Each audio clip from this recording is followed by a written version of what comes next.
Part of living in a beautiful area like the Coulee region is experiencing and appreciating its natural beauty. Areas like the grasslands in New Amsterdam are busy this time of year with students learning about the importance of protecting these acres that were created during the last ice age. Here's more in tonight's Our Outdoors.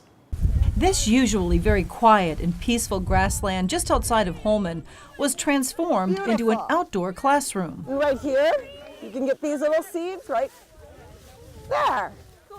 These 7th graders from Lincoln Middle School got to see firsthand what it means to collect seeds to preserve this 310 acres of native grasses and birds. Cindy, look at all these seeds. This is goldenrod.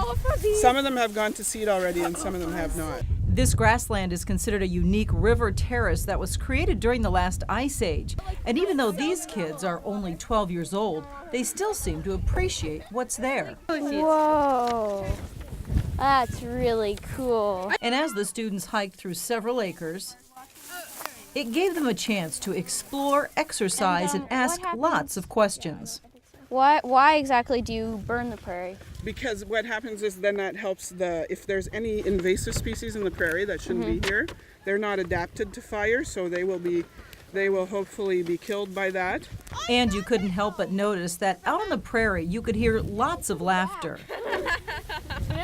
But no traffic noise or cell phones ringing, something that didn't go unnoticed by these 7th graders. I think it's definitely cool that they make sure that this area is undeveloped. I mean, downtown La Crosse has been under construction year after year after year, and it's so important to keep these spaces alive and so that more people in the future generations can keep coming here and having the same experience that we did. So these students were having so much fun taking their studies outside, they didn't seem to realize the important work they were doing.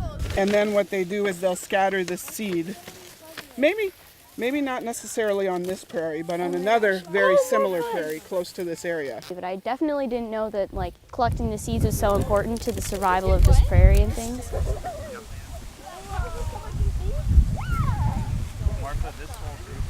Well, the Mississippi Valley Conservancy and WISCOR, they work together to teach kids outside, and the La Crosse Community Foundation provided the funding for this program that's called the Acorns 2 Oaks. And this 310 acres was donated 10 years ago, with 35 acres that are open to the public year-round. Yeah, anytime you can get outside, that's the best kind of learning. It is. It keeps their attention. It does.